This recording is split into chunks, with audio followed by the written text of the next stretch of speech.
Hello, everyone. It's Misha Green, DC editor. I'm really excited to be speaking with Deidre Jeffries today, who's an amazing DC native designer. We're going to talk a lot about the amazing things that she has going on, some competitions that she might just be a finalist in. But before we even get into the nitty gritty, you guys know the routine. We have to share the live stream. So let me go ahead and do that. And as I always tell you guys, sharing is caring. So we're going to go ahead and share this, and then we're going to get started. All right. And I'm seeing it build and build and build. So I think it's good to know that you guys are sharing the stream as well. And I think Deidre's doing the same. So yes. Thanks to those who are tuning in. Continue to share. And let's go. All right. So Deidre, first of all, thank you so much for being here with us today. Before we even get into all the amazing things that you're doing, we are still in the middle of a pandemic. How are you doing? How are you feeling? Okay, so you have to unmute. Sorry. So when the pandemic began, I had really high hopes of pushing out a new collection. Once I found out the condition New York was in, I was just kind of in a space where I was stuck, didn't really know what to do or how I would get this collection made at all, since we couldn't travel. And New York was such a hotbed of infections. There was just this idea about, I have to invent something new. I have to do something new because I have to put out a new collection. And so I did find a way to pivot and move my business to a digital model. And it's actually the best thing I've done for my small business. Saved me a lot of money, a whole lot of time, a whole lot of excess luxury fabric that used to get just thrown away because the factories would need to do a sample over 2 and 3 times. And so we cut out that waste with the digital model. It's been really fantastic for my small business, saved me a ton of money, as it will my customers too. That's so inspirational to hear that you've been able to sit and find positive. It's so incredibly inspiring to hear that. And I think for a lot of people who are in your position during the pandemic, who may not necessarily have been able to figure out how to adapt with the digital model, I'm sure it is really comforting to hear that. And we'll talk later about any advice that you have for people. But before we get into that, there's a lot going on with your success in the fashion industry. And I don't want to give too much away because I want people to watch and obviously enjoy your story. But you're from this area, and I'm curious to hear about your designing and fashion journey, coming from the Washington, D.C. area and being a national and international designer. So for me, growing up here, I think it's, of course, it's DC is my DNA. Even though both sets of my grandparents had farms in Southern Maryland, we grew up real country. 2 older brothers I followed around through the cornfields and the ponds and everything else until I realized, oh, I think they're really trying to kill themselves. Like one day they wanted us all to jump off the roof, and I said, no, I'm just going to go back in my bedroom and be a girl. Just, but when we lived in the city, I don't know, there's just such energy about DC. And because the federal government is here and has always been here, I would always see people dressed up. Everyone's dressed up, professional, super polished. And I just found it so beautiful. And my mother was also very, very glam. And so that that blend, that blend is what I am and what my brand is today. It's because my mom was she was such a Diana Ross and Farrah Wow. Fawcett. Yeah. So yeah, that's what it is. That's awesome. And it's such a good point that you mentioned, sort of obviously the influence of this capital, seeing the people in their professional polished attire and how that's made you who you are today. And I think that's a perfect segue into what you have going on right now, which is this amazing banking on style competition. Now it's a partnership, right, with Chase and Essence magazine, right, in Land's End. And they selected 12 emerging designers and were able to sort of narrow it down into a final round. And Deidre is in the final three. Is that correct? Yeah. Congratulations. That's amazing. That's so, so amazing. So tell us about the competition and how you sort of were swooped into this world and now a finalist with holding a fancy check, might I add.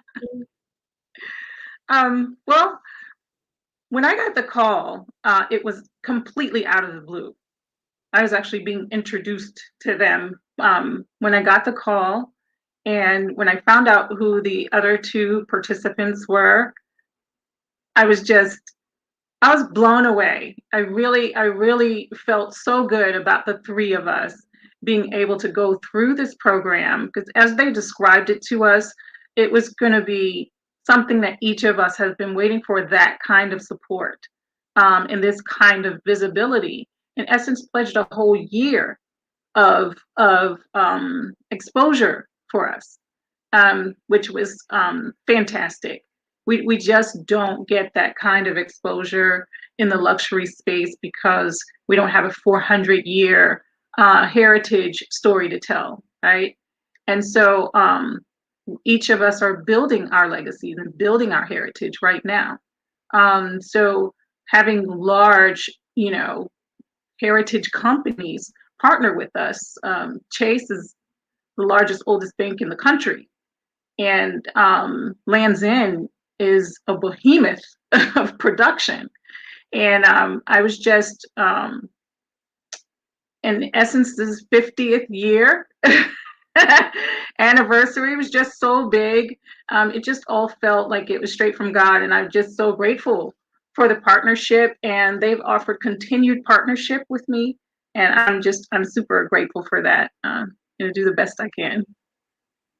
And so what was that moment like when you found out you were the winner, the victor?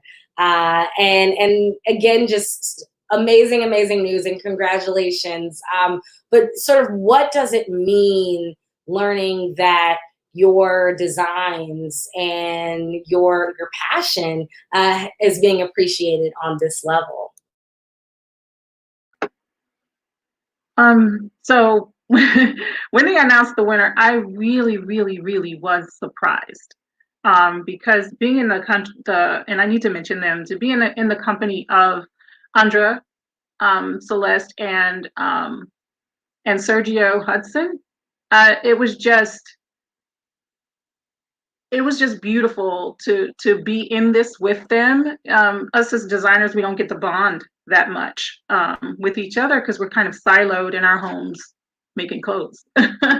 So going through that with them was really incredible, and finding out that I won against such incredible talent was pretty validating for me. It was a little bittersweet because I wish we all could have won. I really do, because we all really needed the cash prize as well. But it was just amazing. We had a panel of judges that were just amazing people that it was just great to be in front of them and have them unanimously agree that this is what the wealthy heritage bank like Chase Bank would choose for me and my collection to represent them. It's a very, very special honor. And tell me about the things that you learned from this experience. I know you said that it was great working alongside some of these artists and growing along them, but what are some of the things that you're going to take away from doing this? So I've been fiercely independent all my life. My poor mom. So I'm fiercely independent. I work very well alone. But in this such a collaborative space during the Banking on Style competition, during the whole program with Advancing Black Pathways, there was a huge collaborative effort, from the factory floor to the fittings to selecting fabrics, creating our own fabrics, things like that that I hadn't had access to before. So I got to see the entire ecosystem work, um, and with full control, full creative control for me. And but with full creative control, they did give us a set of parameters to work within, that kind of guidelines to make sure that we make something that really represents Chase. And I thought about it and thought about it, but it kind of the brands kind of closely aligned with mine. I did feel that my clothes were kind of prim and proper, so that wasn't hard. But I've never worked with really restraints. I've always been working alone, and so that's the one thing I did learn, that I really liked it. I really liked having the guidance, and I really liked working with a large group of people. It just really felt good, and it felt like you had people in a room that were on your team and really rooting for you. I mean, of course, I have a personal team here of people who've loved me for 30 years, or 40 years, you know what I mean? Best friends and just early adopters of my brand and things like that. But having the people in the same workspace, was really fun.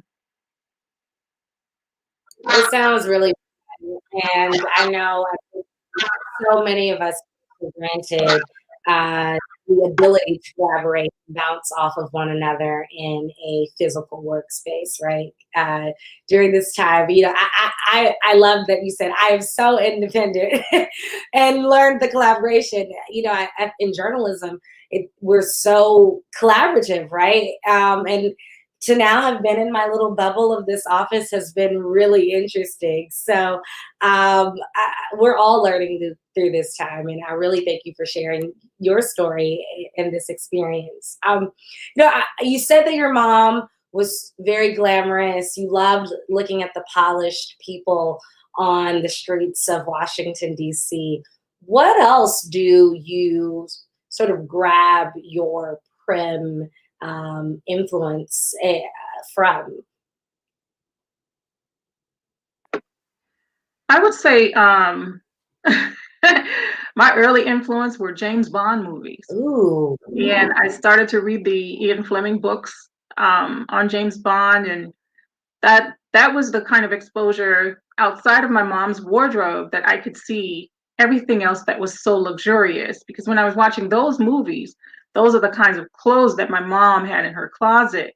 But those movies, I saw the beautiful cigarette speedboats. There was always champagne, casinos, cigars, gold watches, and you could see, cities like Monaco and things like that.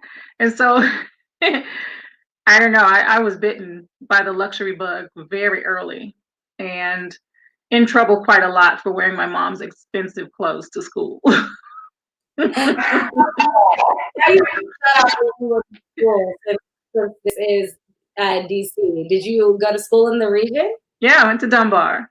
Went to Dunbar. Yeah. I love that. Engineering and humanities and literature. Oh, that is amazing. That is amazing. first of all, shout out to yes. Uh, Yeah. we make good, educated people. We are living proof, right?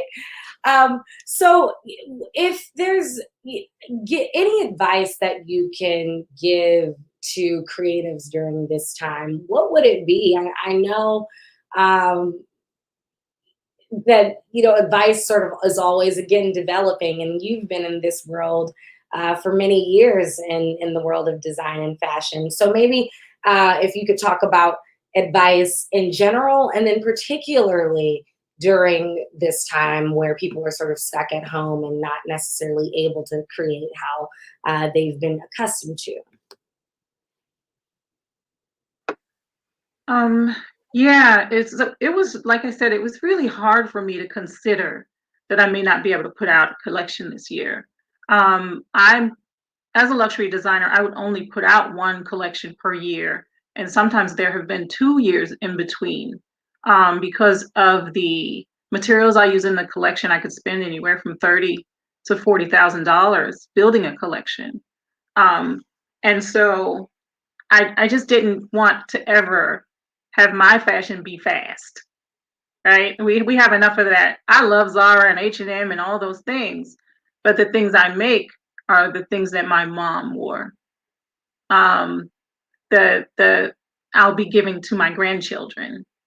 So I want my clothes to stick around in that way and be loved that way through a few generations.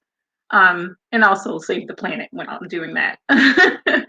But for a young designer, young label trying to brand in this environment, I think it's wide open for them to do that.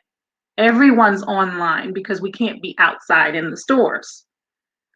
So it's a unique opportunity to pivot and do that. And I say start with what you have. So if they have one nice piece of fabric, 5 yards or so, and they make one beautiful dress, just use that one beautiful dress over and over and over again. Hone your marketing around that one thing and try to grow your business from that. Donna Karan did this decades ago with just a piece of spandex. And so I just say start where you are. Begin online. Do not spend a lot of money to any, you don't need an initial cash investment, but you do need a marketing investment. And that's just only you. Your marketing shouldn't cost you any money these days. Take every free venue, every free resource, and use that. And also, I never had a fashion education, but even at my age now, I went to Wharton and took the management courses free, and were allowed to get my skills up and my credentials up as well. And I also went to a very prestigious fashion business school, a luxury business school in Italy called SDA Bocconi, and I got certified in managing and running luxury companies. So luxury apparel companies. And so those things, I would say, just turn your education, turn your eye towards specializing in something, right? So whatever category they're in, that's where they should focus. Like, don't try to go get a broad degree that's going to cost you $100,000 to pay back when you can just really pick your school and pick your area and really become a specialist in that so that you're comfortable, you know how to run your business and make your product. Thank you for that. And so I want to let the people, all those who are tuning in, first of all, again, thank you, thank you, thank you for tuning in. We always appreciate that and love your support. And good afternoon, Jewel, who says, who is always tuning in and showing us love. Again, guys, sharing is caring, but right now we've just reached the point where you're able to ask questions or say hello to Deidre or whatever you please. So I'm going to try to be watching some of the comments as we continue this conversation. But while seeing none other than Jules' Good Afternoon fam, which again, hello, Jewel, we really appreciate it. And thank you for tuning in. I want to ask my last selfish question for now, which is, we hear a lot of people talk about support Black businesses, support Black business owners. And yet, Black entrepreneurs are not necessarily seeing the support that we hear trending on social media. Can you tell us why you think it's important to support small business owners in general, but Black entrepreneurs, and particularly again with the world that we're living in, why should we encourage African Americans to support your luxury and quality brand?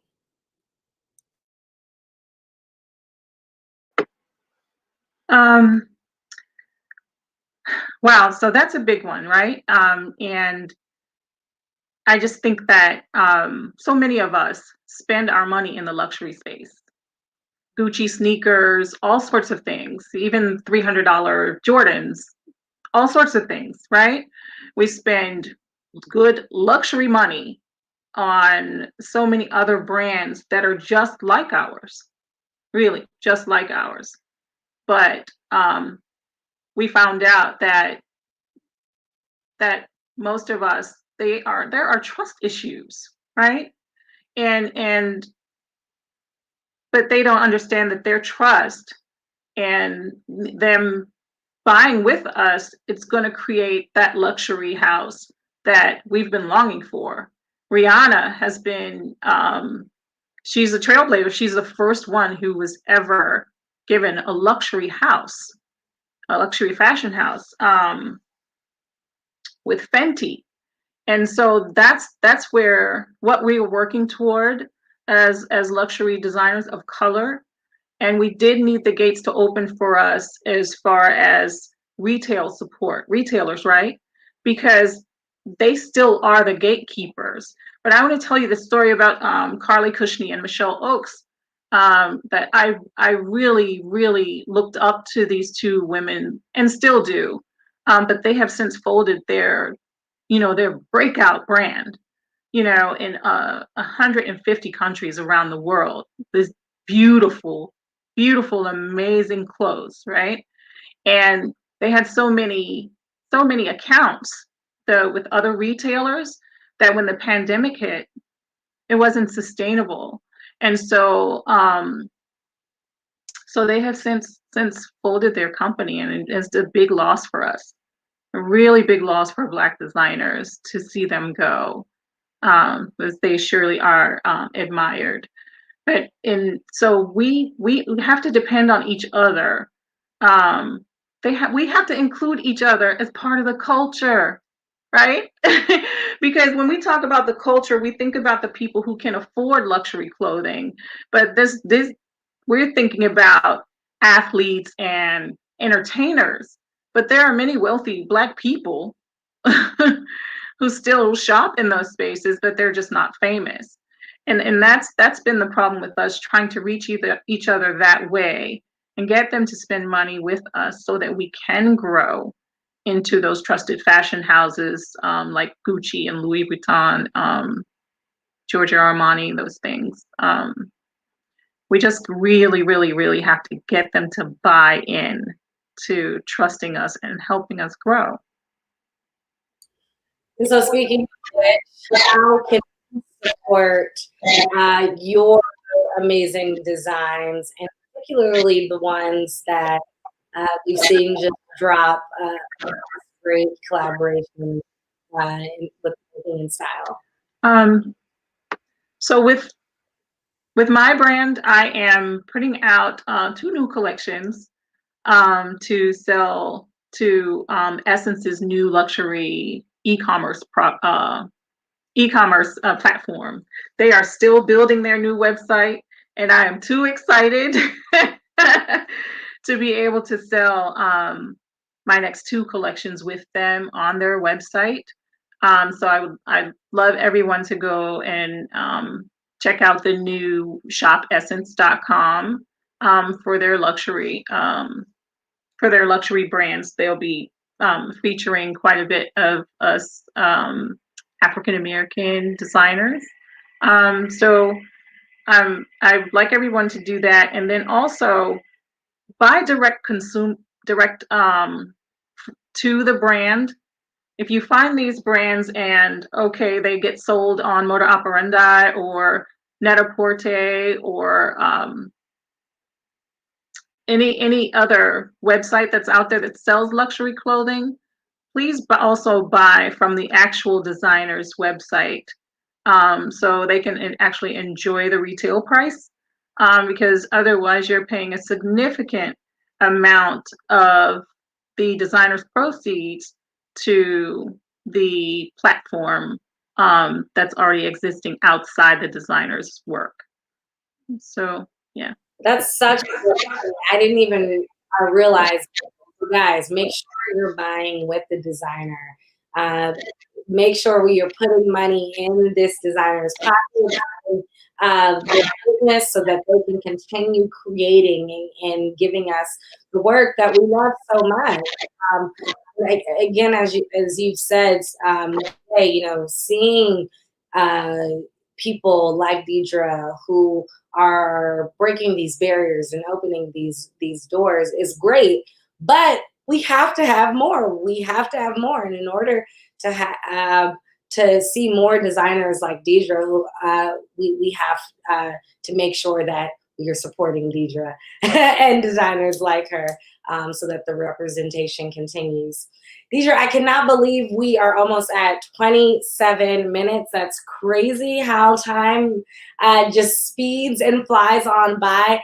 Can you, first of all, is there anything else that you'd like to share, either about the competition or upcoming things? And then again, remind the people how we can follow you and keep up with all the amazing things that you have going on. I do have more things coming up in January for the release of the Chase collection, but they're kind of hush hush on that part with Advancing Black Pathways. So I don't even know what's coming for January, but I will make sure you get it first when it does happen. And also, yes, everyone, please join me on my social for my brand, Espeon Atelier. I'd love to see you over there. I'm working on a digital fashion show for you guys. Runway is my life. So I'm working on some things that are a little bit outside of my comfort zone, just some real beautiful, sexy, shiny clothes from the 1970s. Yeah, just super gorgeous, sexy. That I just want to put out a small capsule of holiday and party clothes. Yeah.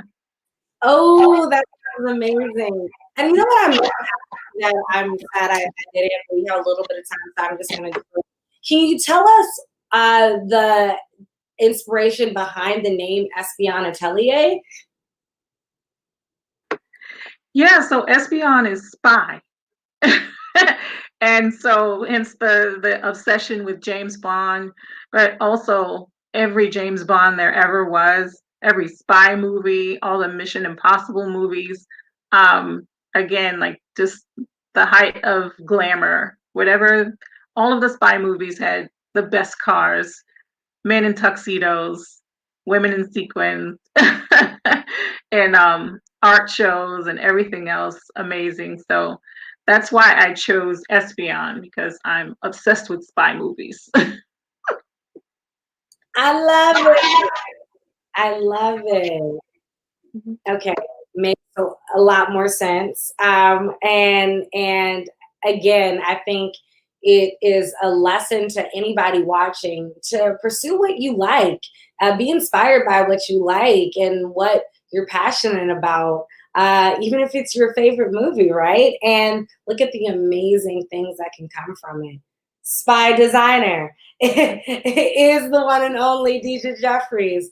Thank you so much. Congratulations on all the great things that you have in store for you and that's going on already. Thanks to all those who tuned in. You guys know we will have a story in this week's paper on Deidre and the competition and all the things that is going on with her. But if you may have only seen 5 seconds of this or 5 minutes of this, this will live here forever. So go ahead, watch this whole video, share it with your friends and families if you haven't had the opportunity to do so. Sharing is caring. And as always, Black Lives Matter. We are the Black Media Authority. Thank you, Deidre. Thank you so much for having me. It's really fun.